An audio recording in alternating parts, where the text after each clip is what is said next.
If you can draw from imagination and you want to know how to do it now, like grab a pencil and do it right now, then you've come to the right place. I'm a professional artist and I made all of these paintings completely from imagination. It came right from my head, and you can do the same very easily right now with 3 simple steps that I'm going to give you. And by the end of this video, you will be able to create original pieces. If you're a beginner, you probably feel like, I don't have enough imagination to create something new. Why am I only capable of copying images? I can't think about something and draw it right away. I'm elusive. Baba Booey. You see all the wonderful pieces other artists created and you get discouraged, right? Well, I've been there. I was thinking exactly every word that I just said. And it was only because of a simple misconception about the statement drawing from imagination. What does it actually mean? As beginners, we tend to think that other artists have an idea and draw it. And it's a complex masterpiece already. But it's bullshit. This doesn't exist. In art, nothing is ever actually new. Everything is inspired by something else, and professional artists always use references when they draw something. But it doesn't stop them from creating something never seen before. First, you're gonna come up with an idea. I'm sure you got plenty of them. So, grab a sketchbook and a pencil and make tiny thumbnails of your idea. Here, I wanted to make a painting with a Japanese aesthetics because I'm a weeb.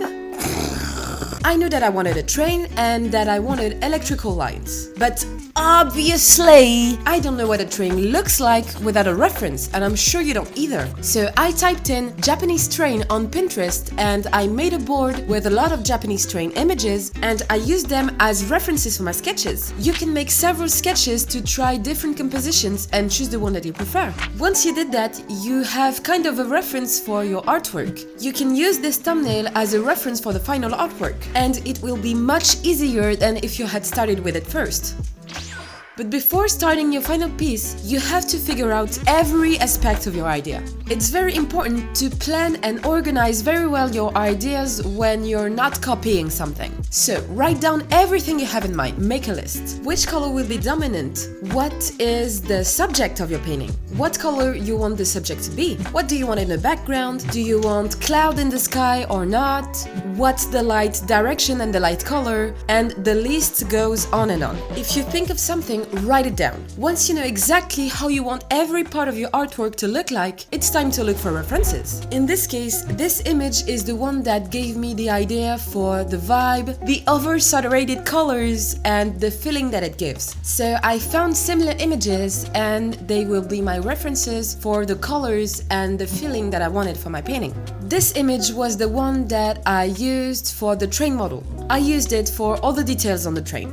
Next, I knew that I wanted a sunrise located in front of the train, so not visible in the landscape. But it would give this peachy, saturated color to the train. So I thought it would be cool to have the sunrise in the reflection of the train's windscreen. So I looked for images of sun reflection on car windows. I found this one. I played with the colors a little bit in my photo editor, and there it is, a reference again.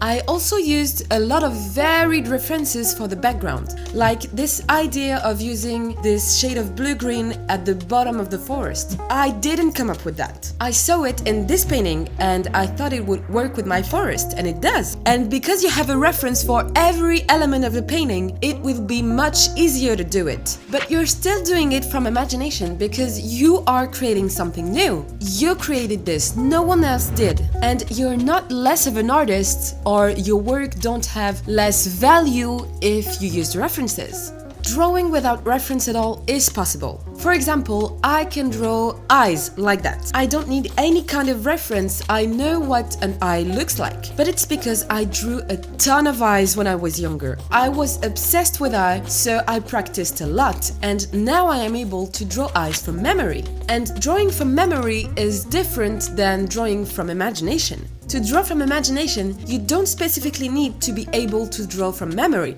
But if you practice a lot on various things like I did for eyes, you will be able to use less and less references because you would have memorized things. But you have to practice a lot for that. And if you want to practice efficiently to grow your art skills faster, watch this video where I give you 5 tips to improve fast.